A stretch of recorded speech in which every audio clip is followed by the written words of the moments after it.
Hi, it's DM Bill, and as you can tell, I am not impressed. Why, you may ask? Because it's what us old folks do. You want to know what does impress me, besides a full night's sleep without a trip to the bathroom every 2 hours? Online shopping. That's right, online shopping impresses me. There's nothing I like more than clicking on the doodads on my jitterbug phone and buying the latest D&D books and gaming accessories from Amazon and having it delivered right to my door. That's darn convenient. Next time you kids are on your Twitcher book or Facey time, impress DM Bill and head on over to our website, thedungeonmastersdojo.com, and do some online shopping at our Amazon affiliate store. It doesn't cost you anything extra, and it's a great way to support a podcast. See you next time in the dojo. Hi, it's Lou. You know, the good-looking one with a full head of lush hair? I'm taking a break from filling DM Scott's shampoo bottle with Nair to tell you about our new website, thedungeonmastersdojo.com. There, you'll find a host of awesome things, including a picture of me. Every third Friday of the month, a new blog post related to gaming comes out. Interested in getting caught up on the podcast episodes? You'll find those on the website too, as well as other interesting information. Head on over to thedungeonmastersdojo.com and pay us a visit. Send us a message too. We'd love to hear from you. Now, if you excuse me, I have to take the batteries out of DM Bill's hearing aid. See you next time in the dojo.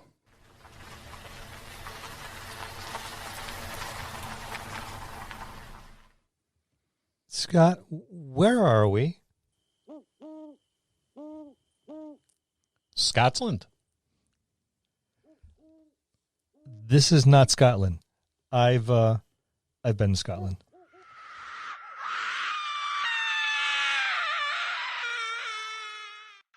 No, Scots land. I bought a domain of dread. You bought what? Domain of dread, yeah. I found it on Craigslist. I used Lou's credit card. He left it on the coffee table again. We're creating a domain of dread this week on the Dungeon Masters Dojo.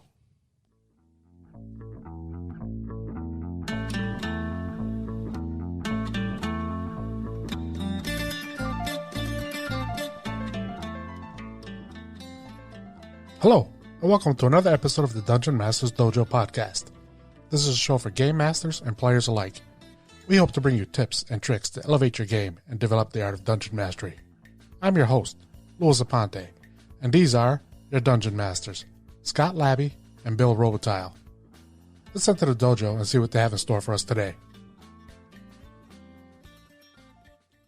Have any of you seen my credit card? I thought I left it on the end table over here. Oh, sorry, I didn't see it. No. No. Weird. Yeah. Oh, geez. Keep track of things, dude. Yeah, I mean, keep it in your wallet. Did you look in your sock? Or your hat? I'll check my other suit. Maybe it's there. Yeah, probably. Yeah, no likely. Yeah. That's probably where it is. Yeah. Better hope nobody got a hold of it. I mean, fraud protection. Everything. Yeah. I have all that. Yeah. Oh, yeah. good. Oh, yeah. I'd put a stop. Cut that thing out right. Yeah. But did you get my list? Yeah. Yeah, we got your list. Oh, gee, yeah. Thanks, Lou. Yeah, getting my shit together. What do you? About time. What do yeah. you? Yeah. Yeah. Stop being grumpy. Yeah. Well, that's not a You bad idea. You might as well just tell me stop breathing.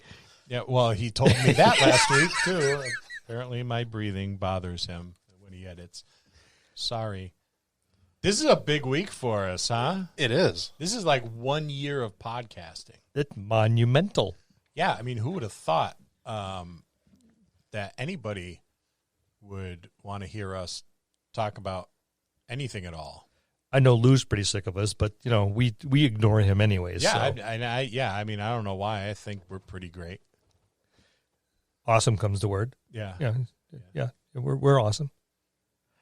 And we're moving on. But you guys are awesome. 1 year, I'm happy. Yes. All right, I've said this a couple times to you people, but I'm not going to say it to everybody. What do you mean, you people? He sounds worse than I do sometimes. I'm old. I can say that. I've said a number of times that it doesn't feel like a year. It still feels new. I've said the phrase. It still has that new podcast smell. Yeah, it does. And I think we're doing okay. I mean, no one sent us death threats. No one knew anyway.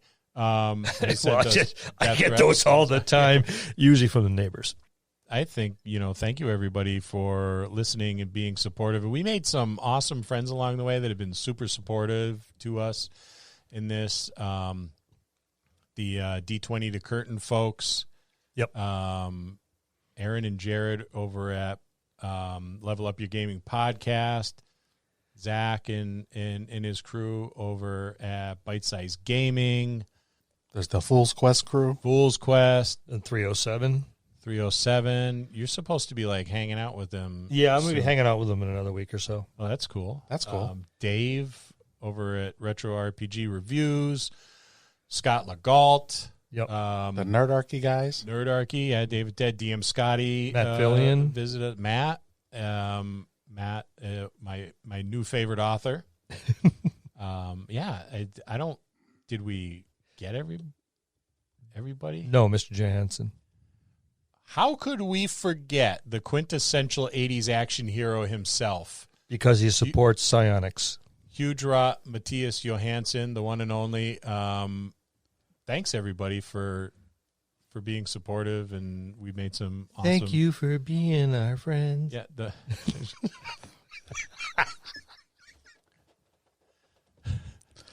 Which one of the Golden Girls is Lou? I'm going for the slutty one. Oh, Blanche. Yeah. Why do I know that? Well, they're in your age category. Yeah, probably. I used to date Estelle Getty. Yeah. Bill's broken a hip or two in his day. We were also interviewed by Drip It. Drip It Carla over at Carla reached out to us. I met Carla on some Facebook group, and I forget which one. And she's like, "I want to interview you guys," and I was like, "For real?" She's like, Why? Yeah. I'm like, okay. So we had a great time with Carla for our interview over at dripit.com. It was actually a really cool experience, and she's awesome. And Dripit is our first sponsor. Anchor doesn't really count. No, because that's they an automatic thing. Yeah, with them. Yeah. And but Dripit is our first ever sponsor. So Dan over at Dripit and Carla, thank you guys very much for being so supportive of the podcast. Check us out. Believing that anyone's going to actually listen to us. Yes. And Carla's been nothing but flattering. We're going to have to, I told her she's going to have to play with us when we get together and do another online game. Carla's, she's got no choice. She's going to have to come and play. Yeah. The alternative is we show up at her house and ring her doorbell, and it'll be embarrassing for her and her family. Us showing up, and it's a long drive, so Bill will be especially cranky, which will make it even more embarrassing. Yes, because the first thing I'm going to ask for is the bathroom. Yep, and that could be dangerous. Yes, that'll be. At least they won't have to peel the paint to get the bathroom painted. That's right. So it's been a pretty good year. It's been fun. The pandemic gave birth to the Dungeon Masters Dojo, so silver lining. Yeah, something good came out of it. There were a lot of good things that came out of it. I think not just the DMD, but a greater appreciation for the service industry that had to work through the whole pandemic. You're welcome. Yep. Nurses, housekeepers, doctor, everybody who worked through that pandemic. I think there's a greater appreciation for the jobs that they do. And that was before all of these vaccinations. So that was pretty good. Yes, it was. It was a good opportunity to stay connected with friends as well doing this. Unfortunately, not our entire gaming group, but it's pretty large. But the three of us got to throw caution to the wind. Hang there. Yeah. And socially distance a bit. Yeah, a bit. Far less than the 6 foot distance. I can still reach over and smack Scott. Yeah, he has. A couple times, actually. Yeah, he's mean. I find it comical. Yeah, you're mean, too. Well, anytime, like, a friend strikes another friend, loving. Our love is tactile. Yeah. Not the good kind, either. But on to the show. Domains of Dread. We're here comes the whip. creating. Yep, yeah. There he goes again. We're creating a domain of dread, and we just created a Dark Lord. So why not make this her domain? It would make sense, right? It would. It would. We did the Dark Lord off the cuff. We did. There's one of those. I mean, we didn't talk about it ahead of time. We just kind of went with it, and we had fun. I think we did a decent job. I think we did too. Given a couple weeks of really, and writing and pads and the whatnot, we probably could have done better. But for an off the cuff, I think it's pretty good. And we totally went off script from what Van Richten's guide suggested. Yeah, but that's okay. I think we took off on our creation tangent that we often use. Then we looked at the book and went, "Oh yeah, we covered all these."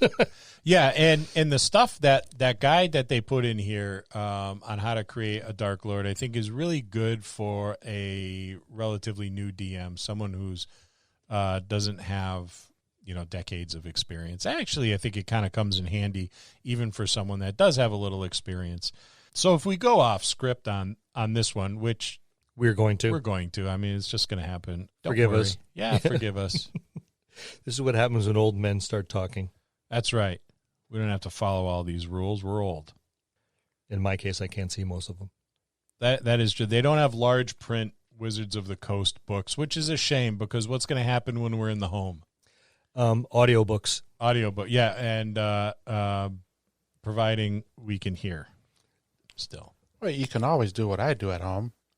Hook up your laptop to your TV and project it there. 65-inch TV becomes a nice monitor.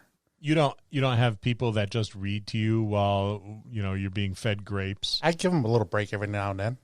I don't believe that. I give you a break, don't I? No. Oh, I don't give them breaks. Then you're right. I don't. Terrible working conditions. So let's get started. So if you have not listened to our creation of a Dark Lord, please go and do that. Shame on you. Yep. Stop now. Yeah. Put this on pause. Go listen to the other one, then come back. Come back in like 45 minutes, and we'll wait for you. Yeah, okay. Hurry up. Did you see the price of lumber? Isn't that ridiculous? It's effing crazy. Yes. Okay. All right. With any luck, they're back. Thank you very much for coming back. Glad you finally caught up. You are forgiven. Okay, the episodes are numbered. I mean, follow them in line. Yeah, all right. Come on, guys. Jeez, jumping around. What the hell's wrong with you? Better than this. You're gonna piss me off. All right. So yeah, what else is new? That's your baseline is pissed. We're creating a domain of dread. Feel free to go ahead and do this yourself. One of the wonderful things about being a dungeon master is that you can do within reason pretty much anything you want. If you want to add your very own domain of dread and your very own Dark Lord, you go right ahead and do that. If you want to borrow our ideas, feel free to do that. We have not yet copywritten them. Lou will get around to that and probably sue you later, but don't worry. For now, you can use it. Oh, yeah. Just go for it. Dark Lord Shadows, Bill. Dark Lord Shadows. What's this all about? Well, Dark Lord lurks in the heart of every domain of the dread. Everything in their realm is inspired by or personalized to them in some way. Some domains might be dismal ruins reflective of past glories. Others might be cheery realms where the Dark Lord is forever an outsider. And still others might embody everything a Dark Lord once strove for and be awful nothingness. So, yeah, quick refresher. We have Candice. Candice. She is an adorable little 10-year-old girl who's been alive for a really, really long time. Well, now she's a Dark Lord, yes. She's been around for a while. Until she's a 10-year-old girl until she enjoys the throes of your final moments as you expire from the mortal world. Yeah, after she goes on a mortal rampage, there's a transformation of sorts, and she becomes a young woman. Yes. That thing she has always desired to be as long as she can remember, but never had the opportunity to grow up because she's been locked in the body of a murderous 10-year-old. So how do we go about building her domain? We already know her manor house transported with her. Yeah. All her people, her staff, her minions, her matron that runs the household, transported along with her. They were all enveloped by the mist, lock, stock, and barrel, her entire estate. So I see this as almost a twisted version of a Disney princess. I like it. Yeah. She is. She's up there with. Actually, she probably kicked Belle's ass, and Pocahontas and all those others. But yeah, a Disney on the outside. Maybe John Carpenter on the inside. You know what I mean? It's got a gooey John Carpenter. I was thinking M. Night Shyamalan, Yeah. but either way, we're good. So let's start from the outside and work our way in. Okay. As you step out of the mists and look into the distance on the edge of the estate, what are we going to see? Well, a typical estate, right? Well, from the distance, yes. So you'd see the large manor house in the distance. You'd see the forest about you. Well-manicured lawns. Maybe topiaries. Maybe a garden off to one side where you can see flowers and hedgerows. Roses, Roses. Oh, yeah, got to have roses. Yep. A fountain? Yeah, why not? Yeah. And maybe like It is a manor house. Yeah, a horse-drawn buggy parked out front. There you go. So, from a distance, it looks like just every other manor house. Probably well-kept. I mean, obviously, with the manicured lawn and a beautiful rose garden. Somewhere to stay, right? Yeah. It's like, let's go knock on the door. I was doing whatever I was doing, and this dark mist happened, and then next thing I know, I'm here. So here's a nice house. Okay, let's go knock on the door. So you come down the main road and start getting a little closer. Maybe it's like cobblestones, almost like the yellow brick road, brightly colored. Oh, yeah, just maybe white and lightly tanned, stones. Occasionally done in a brief mosaic to look like, I don't know, animals? Yeah, of course. What little girl doesn't like animals? Well, that's it. That's what we have to keep in mind. This was driven by a 10-year-old little girl's mind. Horses, maybe. Ponies. Yeah. Ponies, bunny bunnies, rabbits, puppy dogs, kitty cats. Yep. All that stuff that little girls love and think is kind of cute. So that it doesn't have to be actual mosaic, but the representation thereof, where it's identifiable. So as you head up towards the house, you get a little closer. Maybe those topiaries are like animals too, bunnies and frogs and cats and puppies. And, now, are we going to put the topiaries right alongside the road, or are we going to put them in its own garden? From a distance, you would see the bunny shape. Maybe in their own garden. I think their own garden. Maybe some rose bushes lining the road. There you go. Nice rose bushes. Everything's perfectly fine up to this point. Yes. I know I feel safe. I feel an overwhelming urge to have tea and biscuits. There you go. 4 o'clock. It's almost 4 o'clock. High tea. Yep. So as we get a little closer to the house, I'm thinking at this point, something just doesn't quite look right. Yeah. It's a house. Yeah. Easily a house, but it's different. It's like, well, what kind of house would a little girl live in? Gingerbread house? Oh, no. I got it. Life-size version of a dollhouse. A giant dollhouse sitting there on an estate. Like it just came out of like the packaging or something. Yeah. Like it came out of the toy store. Yeah. I mean, obviously the whole front half of the house isn't missing, so you can look into the rooms, but it doesn't look like a manor house. It looks like a dollhouse. Yeah, a doll. So, brightly colored roof, maybe bright colors around there. Pastel colored shutters. Yeah. The front door is maybe pink or sky blue or something like that. So I would imagine as one gets closer, they would see this and find it maybe a little unnerving, kind of an alien sight. Not that it's intimidating. Well, but why would someone make their house look like a this. dollhouse. Yeah, it could be just an eccentric person. Could be. Nothing wrong yet, just a little off. So we get a little closer to the house. Well, let me ask you a question then. Oh, if the house is a dollhouse, Yeah. what do the roses lining the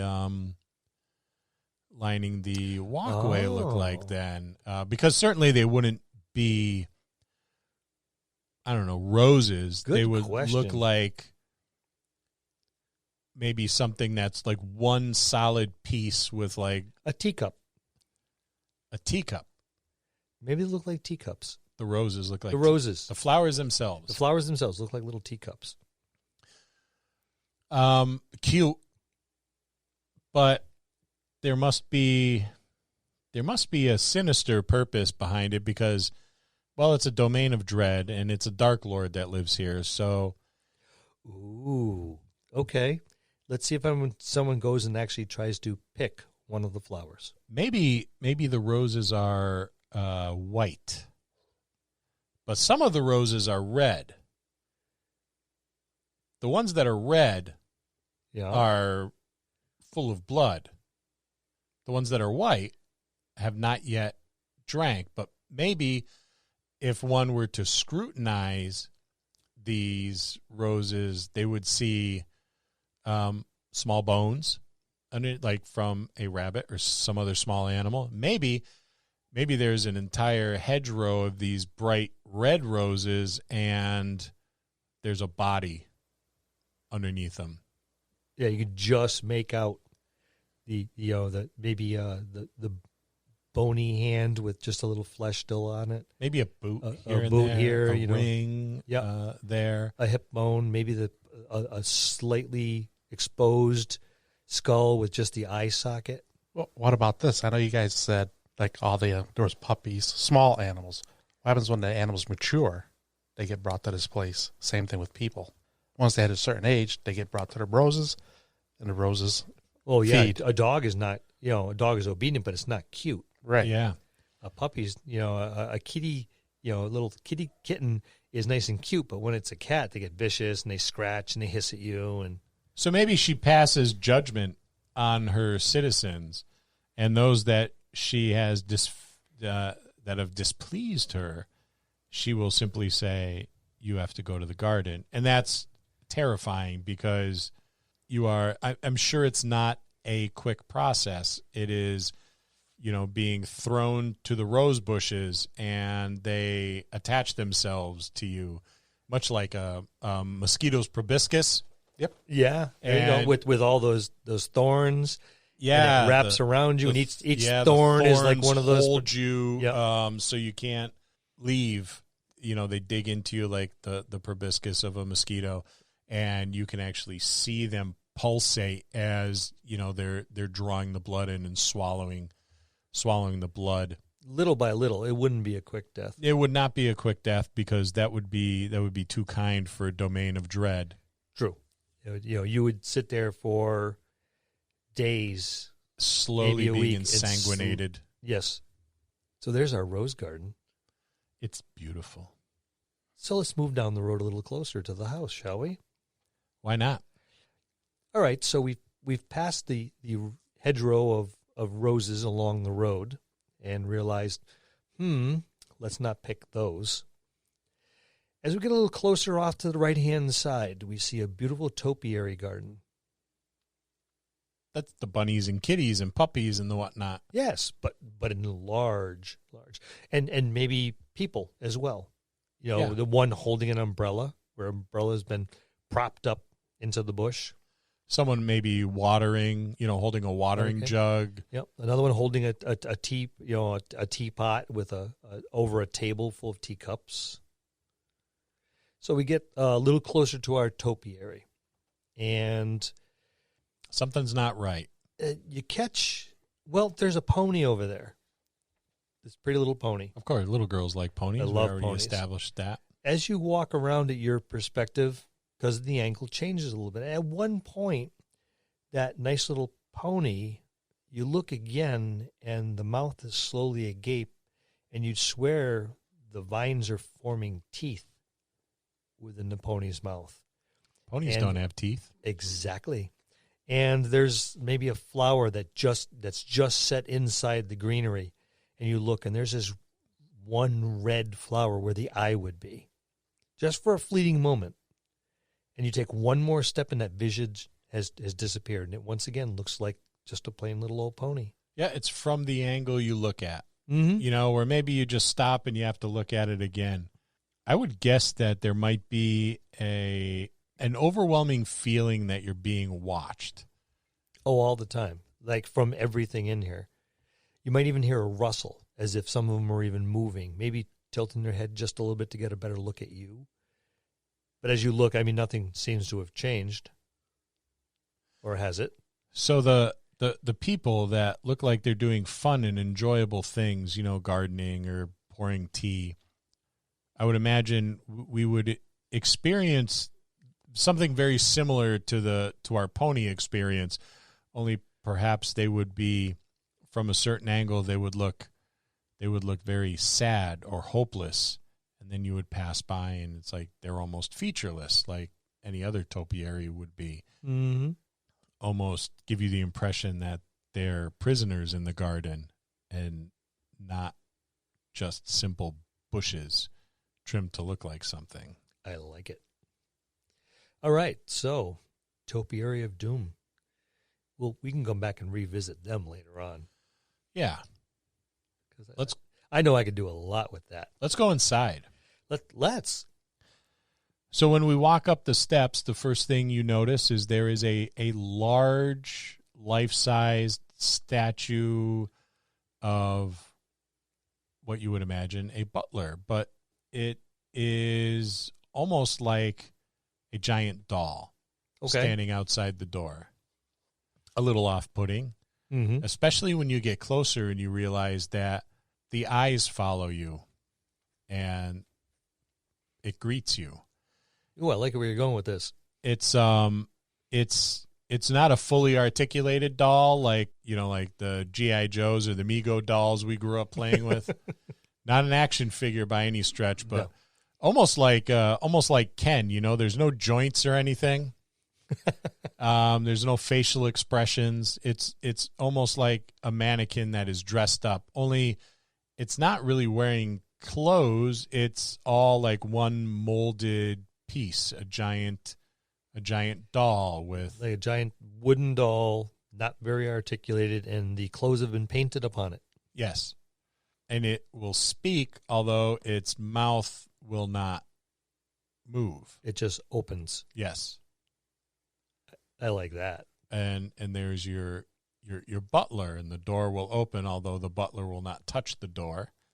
It will merely make a very arthritic-looking gesture towards the door to get it to open and say something like, "The lady has been expecting you." Or the lady is willing to receive you. Yes. And I don't know. You just popped out of the mist. She's probably not expecting people, but she would be willing to receive guests. Of course. Guests are fun. That's the hospitable thing to do. Yes. So in the door we go. Within would probably be a couple maids in the very similar fashion of the butler. Yeah, I can see them having like those round red circles on their cheeks. Yes. You know, like the old dolls would, you know, rosy, healthy cheeks. Mm-hmm. Feather dusters. Yep. And they would kind of very stiffly march about doing their cleaning. And there would be puppies. A lot of puppies and a lot of kittens in there, like real ones. Yeah. But oddly enough, no full-grown dogs or cats. Well, of course not. We kind of know where they go already. They go to the rose bushes. They go to the rose bushes. To the garden with them. So the inside of the house must look very much like the furnishings of a dollhouse, I would imagine. I would think so. I think like kind of a Victorian setting. High wing chairs, high back, everything with an armrest because, important people sit in chairs with armrests. Gold-colored stuff all over the place. Mm-hmm. Maybe wallpaper with yellow ducks on it. Pastels. Lots Yes. of pastels. Yeah, like Easter colors all over the place. How heartwarming. Well, I tell you what, before we delve into this just a little bit deeper, why don't we take a quick little break? Yes, we have a new sponsor. We do. Let's hear about Drip It.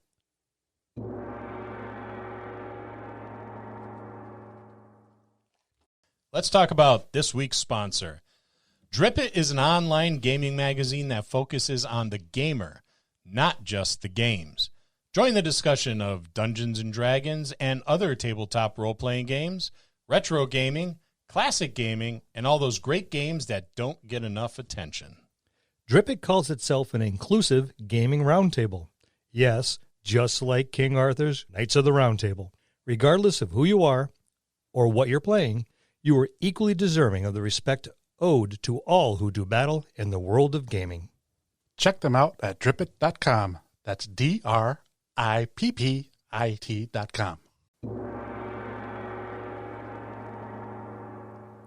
And we're back. How about that? Our first ever sponsor. I'm all tingly. Yeah, pretty good. I feel wealthy already. Yeah, I've seen the checkbook. Don't. It's still nice. We're only just starting. So now, we explored the house a little bit. We kind of went a little off script according to the Van Richten's guide, but let's we can visit a couple things there. Well, I mean, it says domain overview, so we've specified the locations. Let's talk culture then, right? She's got to have like people under her thumb. Well, yeah. I mean, she has the people in the house. We've mentioned in the previous episode she has her matron with her. Yes, kind of like that mother figure, but the matron is the one that kind of is the handler for Candice, the Dark Lord. Yes, she facilitates her actions. So you had mentioned when you were talking about the furnishings of the home, the giant dollhouse, the manor, if you will, that they were furnished in a Victorian style. So maybe the culture is similar to Victorian England during that industrialization kind of boom, only it's one big kind of slum that would be on the outskirts of the industrial works, because she didn't grow up in luxurious settings. Oh, no, we've already determined that she started as a bastard child in a brothel. So maybe as a constant reminder of where she came from and how terrible her childhood was, the entire realm is just like that Victorian slum. I like it. Narrow streets, gas lights, poverty. Always smelling of rancid garbage and refuse in the streets, and the smoke of burning coal and wood. Yes. Add that acrid burning sensation in your eyes all the time. There's, maybe bread lines. It's just this constant state of being impoverished, and people aren't really living. They're existing. They're eking out a life. They're surviving. They're not living. They're surviving. That works. So, is there any industry? I would say there is the appearance of industry, but there really isn't. There's industry in the backdrop, but it's almost like a matte painting. You can walk. I was thinking the same thing. You could walk, and off in the distance, you see the smokestacks. Yeah. And you see the billowing smoke, but no matter how far you walk, you never seem to get any closer to it. Never make it to it. You can almost hear the sounds, too. This is dull thrum, maybe the occasional bang, bang, bang, bang of metal or something like that. But you never can make it to the factories. And anyone you ask, well, I don't know. I don't work there. Yeah. Yeah. There's rampant unemployment, so they wouldn't really know. Right. So, but there's the illusion of industry, but aside from that, maybe just the small little mom and pops, the craftsmen, the repair shops, lots of repair shops because everything's in disrepair. Yeah. You'll have your tinsmith moving his way from home to home to help, maybe fix a pot or two because no one can afford to buy a new one. So we'll just solder the new pot and off you go. And the knife sharpener that comes from household to household or business to business, but that's the size of the big industry. So let's stay in the book for a little bit. Let's answer some questions. Okay. What does the culture fear? Besides her? Besides her. That would probably be the biggest fear would be Candice. I would think so. Or if not necessarily Candice herself, the presence of a being that instead of the boogeyman, there's the little girl that comes and watches you die. Yeah. Maybe she is the topic of like stories around the fire. She's what is used to get disobedient children to bed. Exactly. You get to bed or Candice will come and get you. There's prayers maybe being said or some sort of religious iconography hung in homes. Even if it's not Candice, you can do something like the Candy Girl. Yeah. The Candy Girl will come and get you. Because it sounds sweet and sugary, but once you hear the stories, you realize it's not. And maybe there's the reminders that she's more than just a fairy tale. Maybe there's a couple or more than a couple people that have raised her ire that maybe were not sent to the rose bush because she was so angry that she didn't want to send them to the rose bush. She wanted there to be a constant reminder that there are things worse than her murderous rampage, worse than the rose bush. Maybe there's people walking about that are missing eyes. Not that they've been gouged out, but they have been willed away. She has this. Oh, so it's not even an eye socket. It is just a fleshy patch where almost like a mannequin where the paint is rubbed off. Like, an old Greek statue. Mm-hmm. Only there's just a fleshy patch there. There's no eyes. Maybe there's faceless people walking around, or they are homeless sitting under a street lamp rattling a can of coins. Those are all people that have raised her ire. Or what if you realize as you get a little closer, that street lamp is actually growing out the middle of their back? Yes. The street lamp and them are one. Yes. They have become a permanent fixture in the city slum that surrounds the manor house. It is both a punishment for the poor individuals as well as her, because there's only the beauty of her manor house, but every window she looks at is the slum that she grew up in.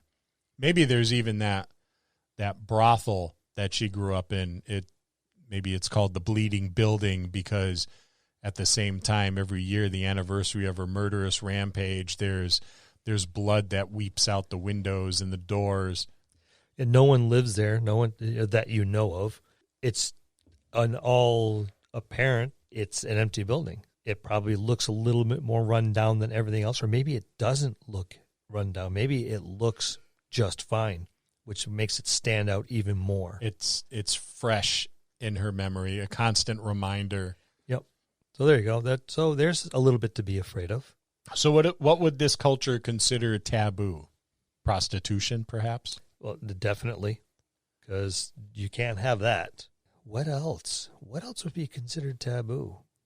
Lou has a thought. Maybe what she considers taboo as well is anybody being dressed above their station, having coin above their station, or even just having coin that they shouldn't be having because she didn't have it when she was younger. Yeah, nobody will be able to achieve a station close to hers because of that. She has to be the one with the power and the authority. So if you do have money, you hide it. You don't tell anybody about it. Even your family members, you try to keep it away from them. And if it's a husband and a wife, it's, you never talk about it amongst yourself. You talk about it in code.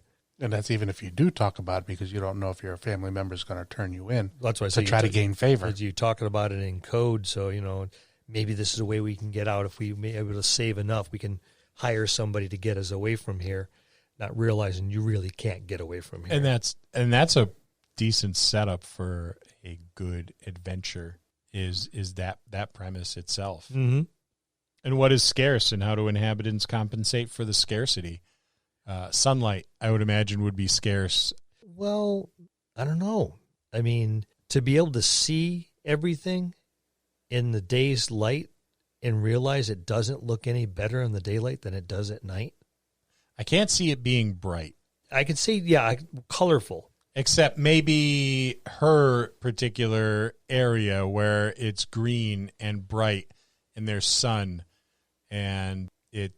Well, there would be sun, but because you have the industry belching out all that smoke. Right. And I was just going to say there would be this like haze, this fog almost over the city that the true sunlight doesn't make its all. It's there, it's bright, you can see the sun, but it's always hazy. And for those individuals that came in, it's going to be a reminder that the Mister are always around too, because that's what it's going to remind you of. Mm-hmm. And with everybody being in a state of impoverishment, a lot of things would be scarce. Food, I imagine, education, coin. How would one make up for a scarcity of food? There would be theft from one another, perhaps. The attempts of gardens. The attempts. And they would be hiding it. Rooftops, windowsills, maybe that one room that does face south, off, not next to the window, but back a little bit. There might be just this little wooden box full of dirt in the middle of the floor where some herbs may be growing, an occasional flower. Do you remember, I know you're going to, do you remember Soylent Green where Charlton Heston from 1973 or something? When you're talking about these little gardens, I'm remembering that scene where he was investigating like a murder or something like that, and it was a wealthy guy. So there was an apple there and some other like fruit, and he brought it home, and he ate like the entire apple, like the core and everything. And I can see them doing that with the few like growing things that they're able to kind of eke out of the soil. But I also see there being kind of like that Soylent type of food, like a nutritional wafer that's smushed together that maybe it's not mass produced, but people kind of have their own recipe, almost like prison mofongo, where you're grabbing whatever you can and making it into like a yucky stew or a compressed bar of some sort. Yep. And that's what the people subsist on most of the time. It's edible, ? Yeah. It fills the void, certainly. Nutritional value, perhaps some days more than others, but it depends on what made it into the bar today. Yeah, it could be rat remains, from a rat hunt, or a pigeon that's caught, or whatever have you. Maybe some greens that came up in the home garden, but really unpleasant. What else I could see being kind of taboo is being happy. Yes, especially happy children. Yes, because that would catch her eye. She wasn't happy when she grew up. She wasn't in a good place originally. And she's still not. She's miserable because she never achieved adulthood, even though she's thinking kind of in the same way an adult would now. She's just trapped in this childlike body, still angry about her childhood being robbed from her. Her form, a constant reminder. Well, I could see the laughter of children grating on her. Yes. Just the laughter of children. You know, once your kids, you start playing, they've learned to do so quietly. They'll smile. There might be a giggle, but all out laughter. Anyone that hears it turns and all of a sudden they scoop up their children. They run inside and close the shutters. And, you know, it's kind of like when the gunslinger comes into town and walks down the main street and everyone's like, oh, here comes death. And they start scooping up their children and closing up their windows. And I can see a child laughing or a couple children laughing because they're playing and lose themselves. Yeah. That same kind of scene. Kind of reminds me of that movie, A Quiet Place, where it's always quiet. Yeah. And the punishment for that sort of thing, maybe they go to the garden. Maybe they don't go to the rose bush, but maybe they go to the garden and they're forever being served tea in a bush form. Or maybe they become a topiary, or maybe they become a statue, by the bird bath, or maybe they become a toy, a jack-in-the-box. So their head on this spring constantly bobbing back and forth, very much so aware of what's going on. Yep. And the little girl plays with the toys. They become dolls or whatnot. And that's... until she tires of them. And then she might turn around, well, I'm done with you, and I'll send you back. Or I'm done with you, throw it away. It depends on her mood that day. Or they end up being broken because... which often happens when children play. Yes. So, let's move on, shall we? Yeah. So who or what does the culture inflict harm upon? It sounds like one another. Yeah. It is a predatory culture because it's necessary for survival. That's a simple one. Yeah. How does the culture treat outsiders? I would think the culture would be very, very welcoming to outsiders for a few reasons. If it's a band of armed adventurers, this could be my ticket out. Or if we can get a hold of their stuff, then we're that much more wealthy. Yep.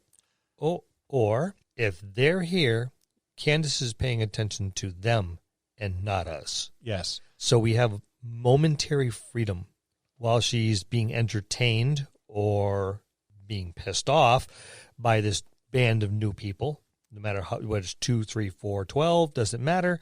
As long as she's paying attention to them, they're not paying attention to us. We can move about a little bit more freely. We can do things that we normally couldn't do, even for a little while. And maybe I can please her by making her aware, even though I already know she knows, but I can go and I can let her know. So I curry favor with her.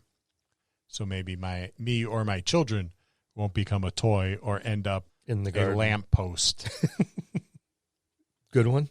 What values does the culture hold that not everyone abides by?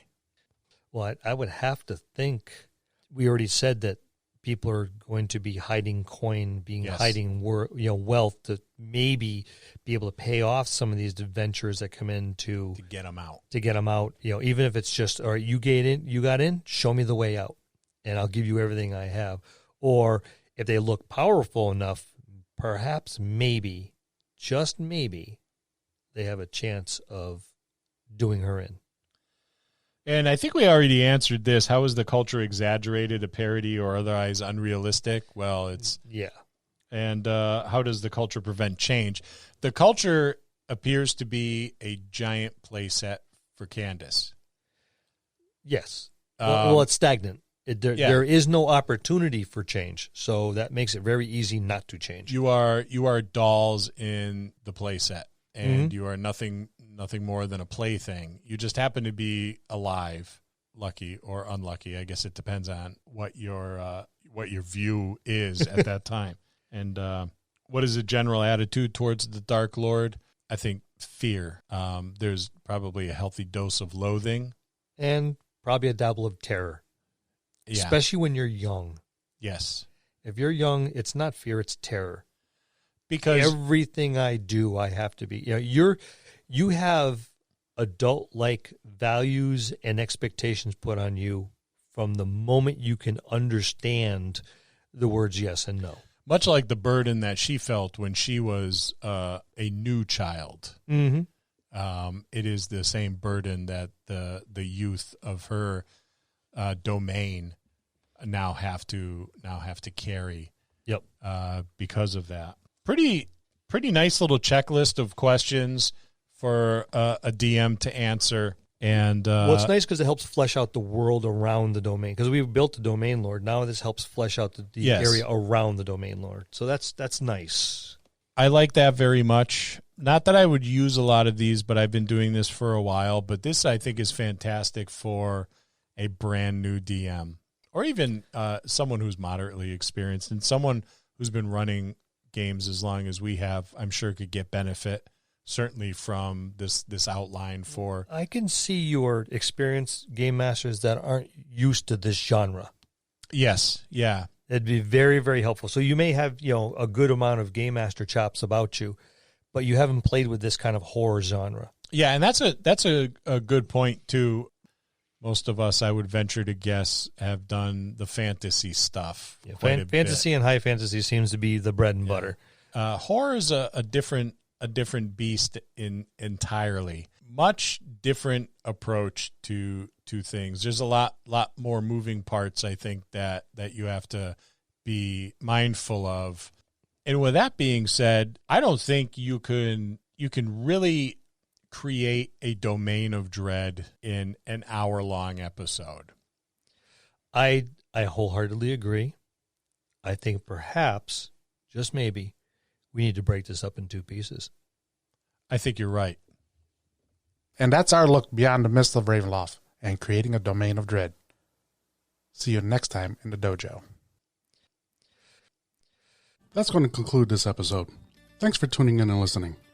Please subscribe to the podcast for more great content. If you'd like to hear a particular topic, you can reach us on Facebook at the Dungeon Masters Dojo, or you can drop us an email at thedungeonmastersdojo@gmail.com. Thank you, and have a good day.